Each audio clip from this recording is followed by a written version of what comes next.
Hey guys, it's Marcus and Lacey. As you can tell, I'm down the other half of my group this week, and I'll explain why here in a bit. So, we just had an interesting week this last week.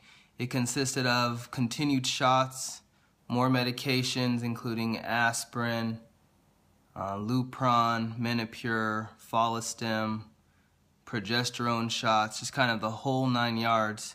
And so we have good news and bad news. So to begin, the last time we talked about Lacey's uterine lining and how we were concerned that it had to be greater than 7 millimeters, excuse me, for it to be considered normal.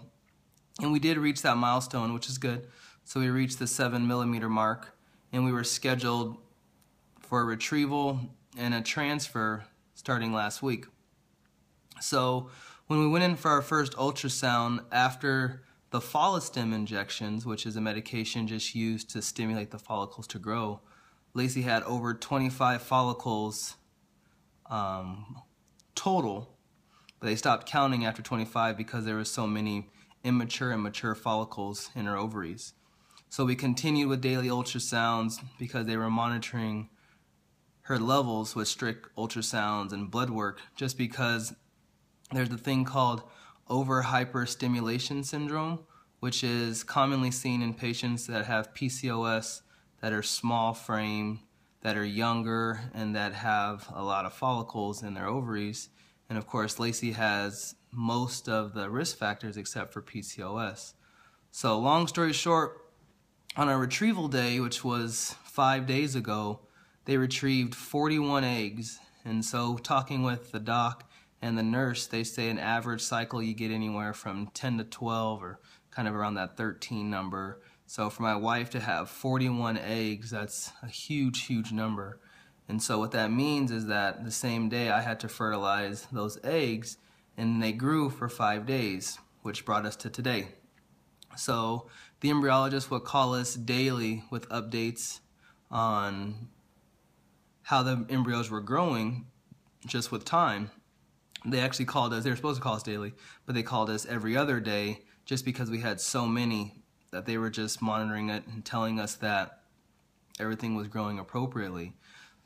So after the trigger shot, which, to go back a little bit, was right before retrieval, that's an HCG trigger shot. Well, what that does is it actually gets the ovaries ready to be released prior to retrieval, but that's when you're at highest risk for hyperstimulation syndrome, which is seen in, they say, 10 to 20 patients that undergo IVF. And so basically my wife, she was one of those patients that had it. And so the last 4 days, 5 days have been pretty miserable for us, where her symptoms have included nausea, vomiting, her abdomen is so distended. She has so much fluid in there that she's actually wearing my basketball shorts around the house because she's just so uncomfortable. She's waking up every couple hours in the middle of the night, urinating. And so it's a pretty dangerous condition where some women that I've talked to, they've been hospitalized, they've had blood transfusions. And so it's been, kind of an emotional week because we thought that everything was going well, which it was. It's just my wife developed this called OHSS. So it brings us to today, which was supposed to be our transfer day. So transferring embryos with the abdominal size that my wife has isn't safe in pregnancy, as well as if she's pregnant, then OHS can actually increase. So basically the transfer was canceled today, and so now we just have to wait for things to subside. And so it can take several weeks for my wife to start feeling near 100%. So now we're hit with another roadblock in our journey, but it just means when we have to continue to pile through. So the next step for us is to wait for her to start her cycle.